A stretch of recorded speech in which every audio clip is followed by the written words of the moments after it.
Theatrical Shenanigans with Soucy.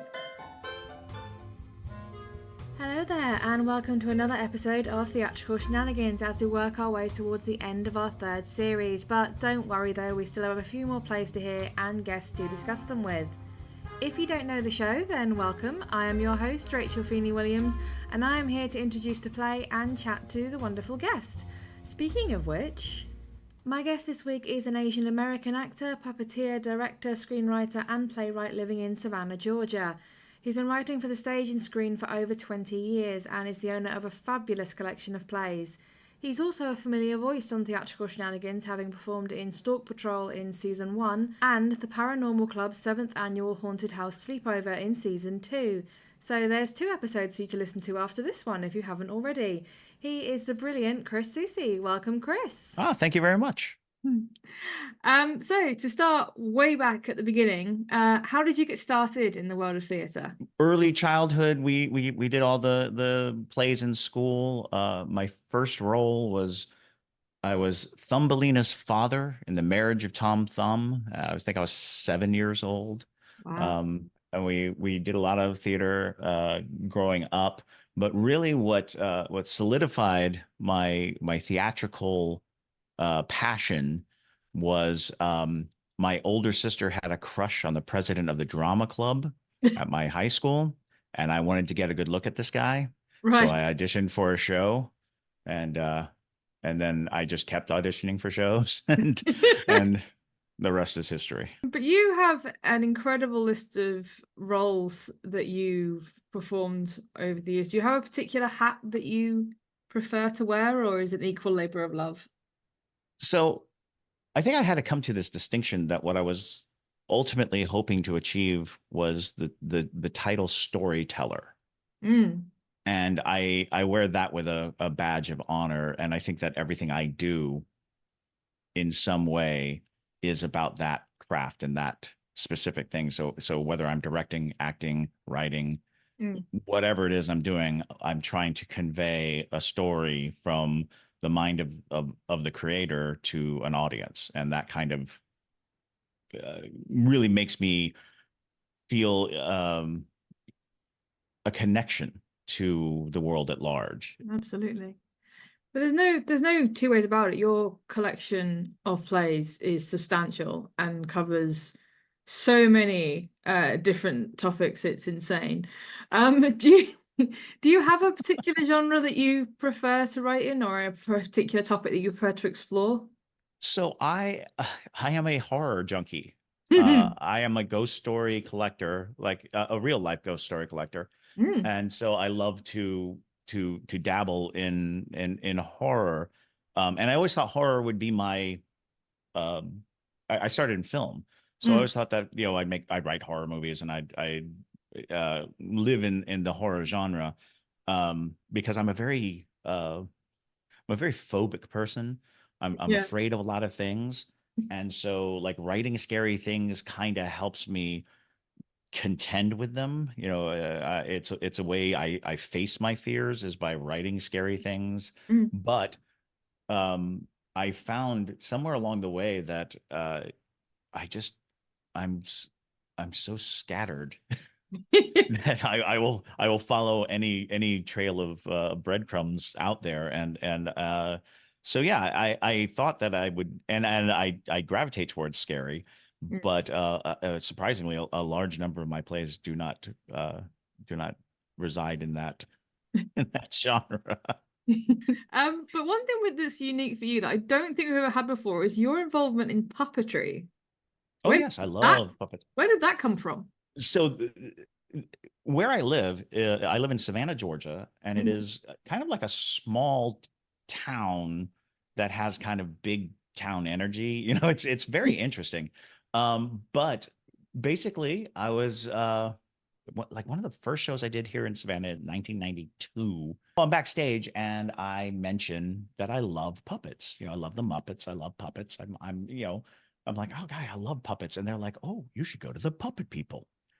Turns out Puppet People is a company here in Savannah Hmm. that performs puppet shows, and I was like, "This is great." So I went it literally, it was like uh, a week after I said, I love puppets, I was in a 6 foot tall monster puppet in a parade. And I'm like running down the street and, Um, throwing candy to kids and stuff. And I was like, this is amazing. I'm in a big, gigantic, monster puppet. And then from that moment forward, I was able to travel the country, um, doing puppets all over the country. I got to meet Frank Oz and all the Muppeteers that were alive at the time. And I got to, go to these amazing puppet conferences and festivals where people were presenting shows, because you grow up with a certain notion of puppetry as, children art and entertainment.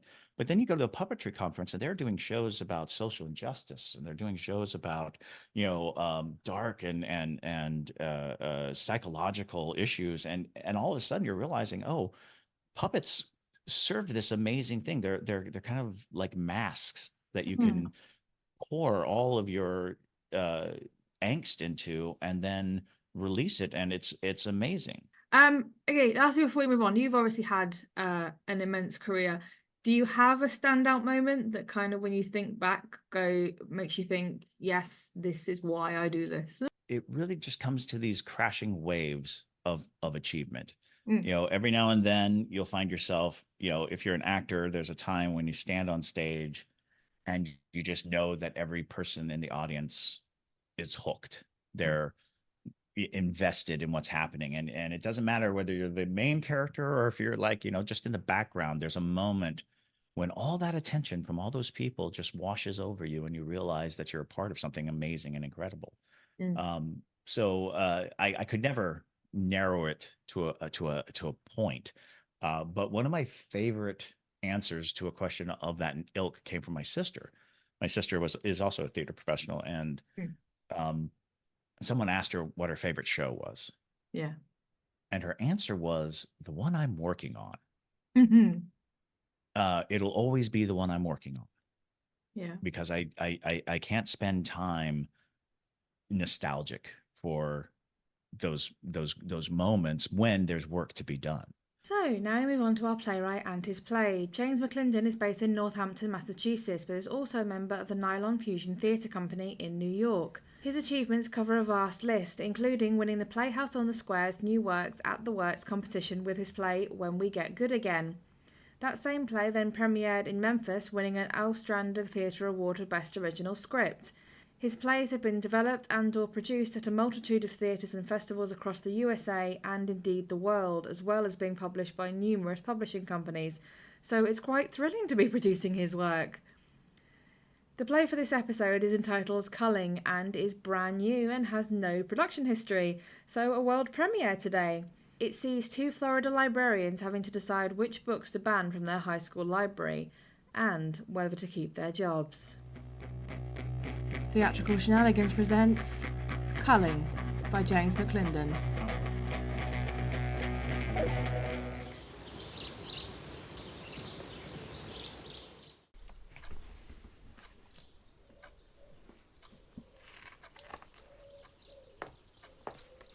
How you coming there, Marcy? Not so bad. I'm about halfway through the collection. Any problems? Besides the obvious ones. I cannot believe they thought it was fine 40 years ago to purchase a book about rape, incest, and lesbians for kids, and nobody said anything. Oh, Janelle, I loved the color purple when I was in high school. You loved... Why? Celia's such a strong person. Woman, I mean, all these horrible things happen to her, and she just keeps going until she's happy. Celia gives you hope. You want this copy then? 'Cause it's gone now. Lesbian porn and rape and incest and what all. Dear Lord. It's not porn. This book is crammed full of sex. But it doesn't meet the definition of porn. Bless your heart. What? It doesn't.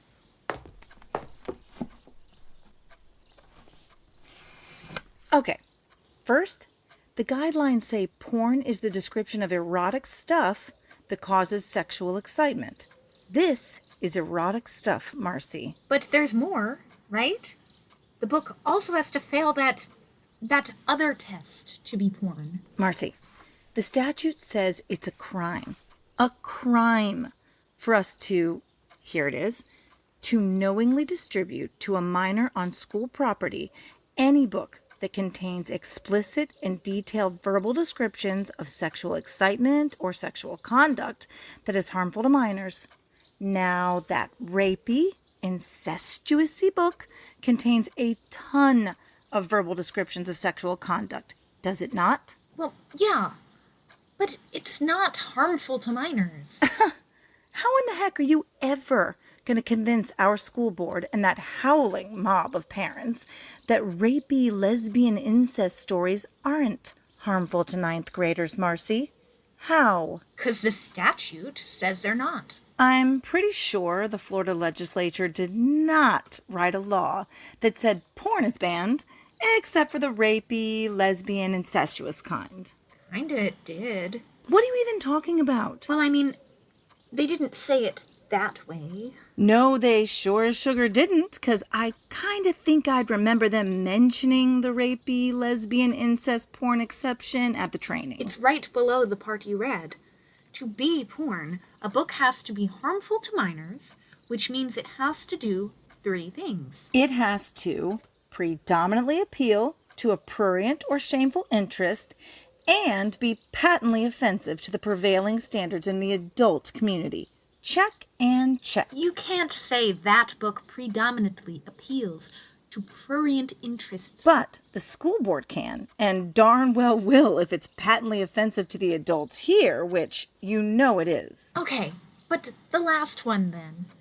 How can you say the color purple is without serious literary or artistic value? For minors. What? It has to be without serious literary or artistic value for minors.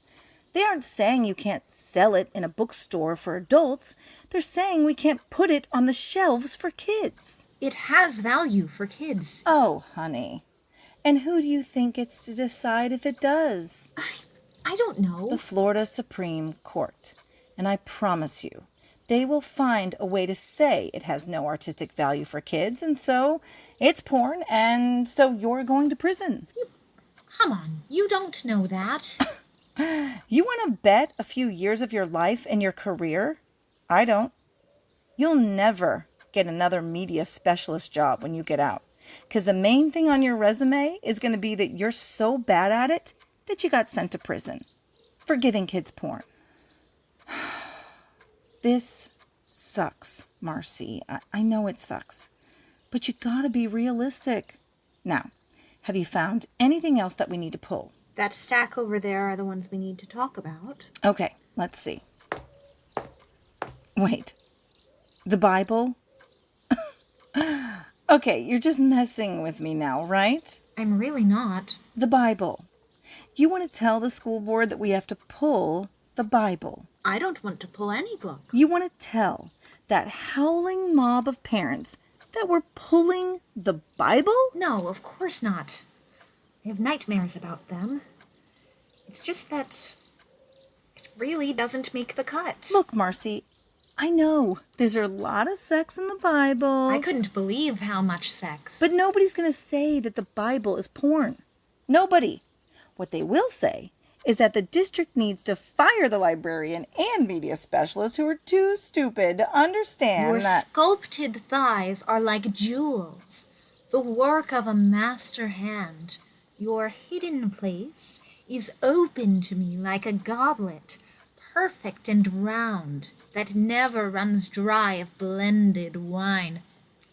They're not talking about wine there, Janelle. I know. They're not talking about blended wine there, Marcy. Your stature is as elegant as a date palm tree, and your breasts are sweet, attractive, and round, like clusters of its fruit. I say I will climb the palm tree. I will take hold of its fruit.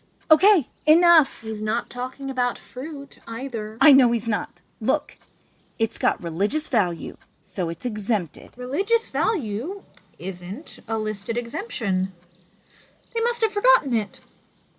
Want to hear about rape, incest, and gays? Marcy, Everybody knows there's sex. Lots of sex. Weird sex in the Bible. Nobody cares. We're not telling the school board to pull it because it's porn. Utah did. Florida isn't Utah. We're not doing it. That's not the only reason we have to pull it. You have not found more wrong with the Bible.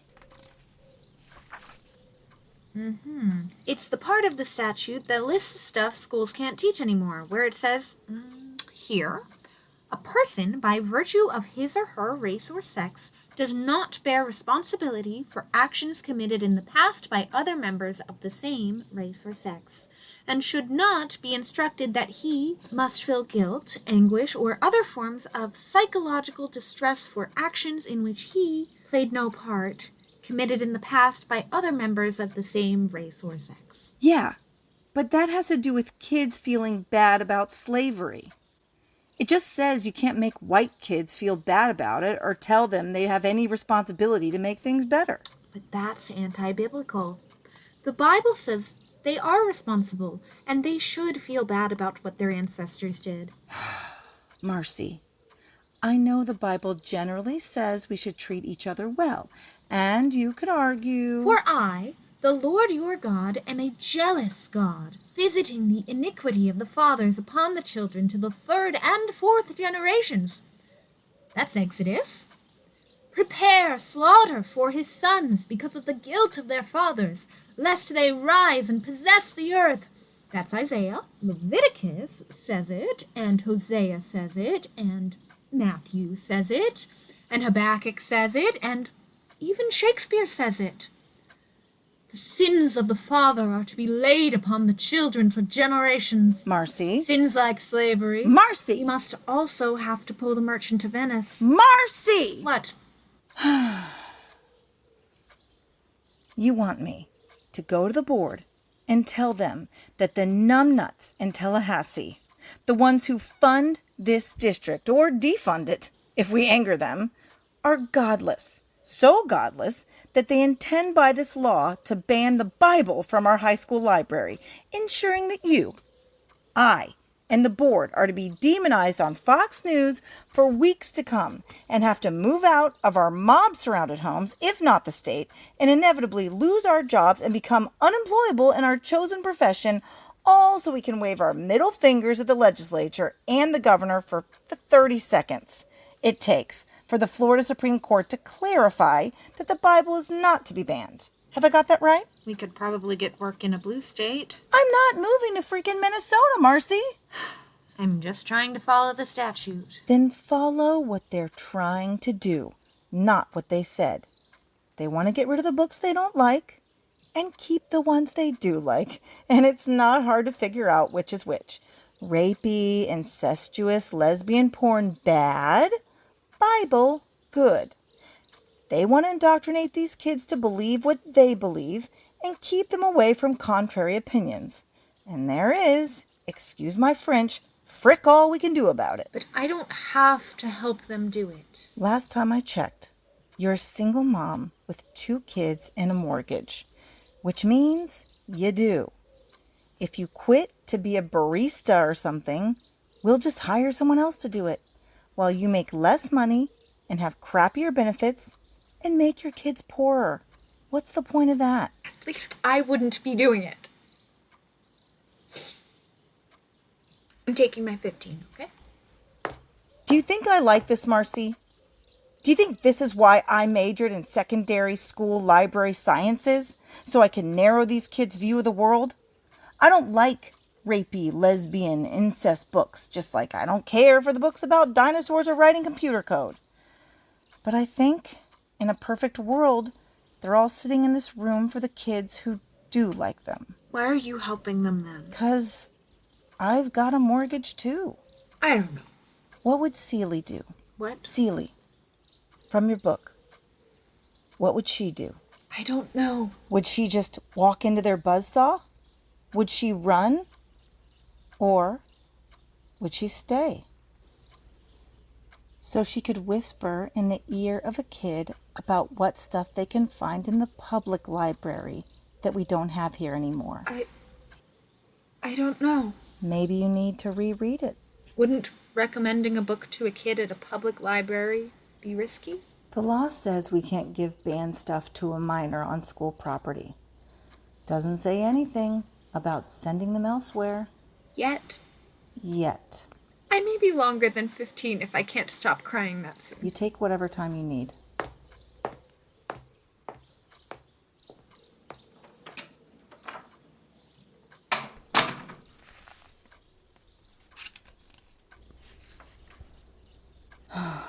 Chapter 1. You better not ever tell nobody but God. It'll kill your mammy. It is then that Seeley begins writing letters to God, telling him her story, conversing with him as she would a silent, non-judgmental pen pal. Damn.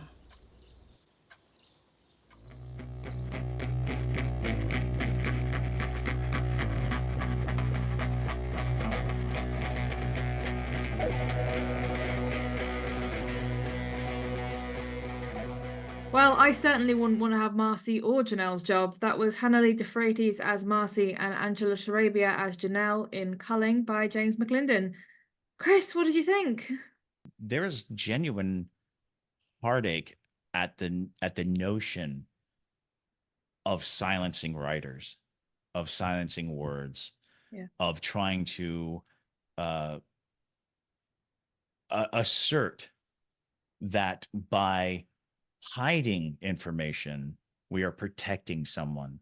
That is one of the most devious, manipulative, lies that people in power can have, is that by keeping things from you, we are protecting you. No, you are damaging. And the damage is so great that what we have left of our society will be ignorance and want. It will be people who do not know what they're supposed to, how they're supposed to interact in the world, because they were not introduced to notions and ideas. They were not introduced to, great works of literature. It is, it's such a disturbing trend that's going on right now. So I applaud Hannah for calling out this kind of injustice. I mean, after I read it and after it was finished, I went on to Newport Exchange to post my recommendation for James, and for me the first thing that came to mind is it's a play of significant importance, because as you say, it's not it's not made up, it's not delusion, it's not fantasy, it's a real event that is affecting people's lives and is affecting the freedom of writers. And as you say, it's disturbing when the education system and the government thinks they have the right to go, no, we can't read this, we can't write this, etc. Right. It's such a gross overstepping of any entity to suggest that they know better than the individual. It's like, this is pure evil in my book. It's so, and of course, as a writer, it pains me to think about being silenced, or being identified so poorly, being identified so poorly as a threat. Because it's like, the true threat will always be ignorance. The true threat will always be keeping people from the information. I find it interesting though that you see almost that arc of society in the way the characters react. So to begin with, Janelle is just like, this is the way it has to be, because they say so.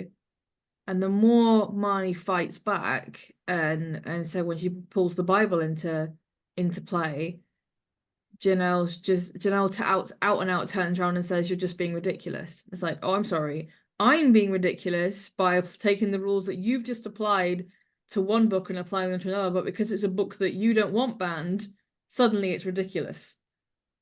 Right, exactly. And that's the peculiarities of it all is the double standard, is the deep and devious double standard at work here. There's also a certain coldness to it as well, because you get to the end and Marcy has kind of done this impassioned imploring to know why Janelle is doing what she's doing, even though she knows she's against it. And Janelle's like, I've got a mortgage, I've got a family to support. And there's just almost this chill that went down my spine to think, my God, she's right. If she refuses to do this, she will most likely lose her job, then most likely not be able to work in that vicinity, and possibly even in that kind of career. And it's scary how powerful the powers that be can That is, enforce. yeah, that is the issue with systemic corruption. Mm. Because in order to survive in the system, you have to allow for the corruption. You can't stand up against it, because standing up against it puts you out of the system. And unfortunately, the system is where the money comes from. The system is where the society comes from. Yeah. Like, you can't stop it from within, because you will be outed. And then what do you do? How do you live? How do you live when you've stood up against a system and the system shuts you out? Yeah. Trying to fight it from within is so difficult, because you're dependent on the system for your pay, your food, your everything. So it does raise that question. It's like, yeah, maybe at the very, furthest boundaries, it's a call to action for people. Don't vote for people who support this idea. Don't allow people who are going to do this to have the power to do it.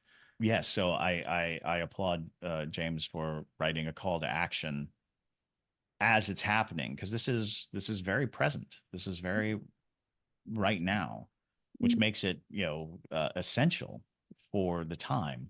Which is something that we were talking about earlier, was access to playwrights or to artists who are addressing the now, what we're going through right now, who are reflecting the current.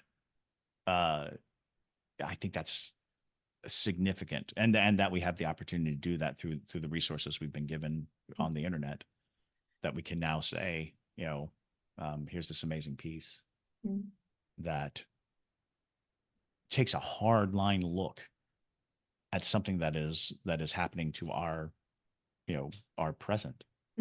Yeah, absolutely.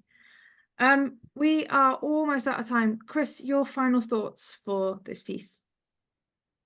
I think it is an important piece. I think that is my takeaway, is that it is so relevant. And unfortunately, I see it as a forecast. I see it as so prescient about what's coming, that I can see it as this essential piece of theater, outlining something that we're all going to have to deal with in short order if we don't stand up now. I think that at the very basic level, I just see it as such an important work for calling out a true dilemma that is facing our American society at the moment. Absolutely, I couldn't agree more. We are out of time now, Chris. Thank you so much for joining. It's my pleasure. Doing great having you here. Yes. And that brings episode 8 to an end. Thank you so much to Chris for joining me as a guest, to our brilliant performers, to James for submitting the play, and of course to you for listening. We still have 2 more episodes to come before our end of the season and our 4-part special to celebrate, but I won't say any more about that for now. As always, if you enjoy the show, then please tell us so with a like, follow, share or comment on our Facebook or Instagram pages, or you can visit our Buy Me a Coffee or Etsy pages and support us that way. I greatly look forward to seeing you again in a fortnight for our penultimate episode, but in the meantime though, I've been Rachel Feeney-Williams, this is Theatrical Shenanigans, bringing down the curtain and saying, I hope you can join us next time. Theatrical Shenanigans, part of an RFW Scripts production, found on Spotify, Amazon Music, Podbean and anywhere else you can find your podcasts. Music is written and produced by Chris Cody.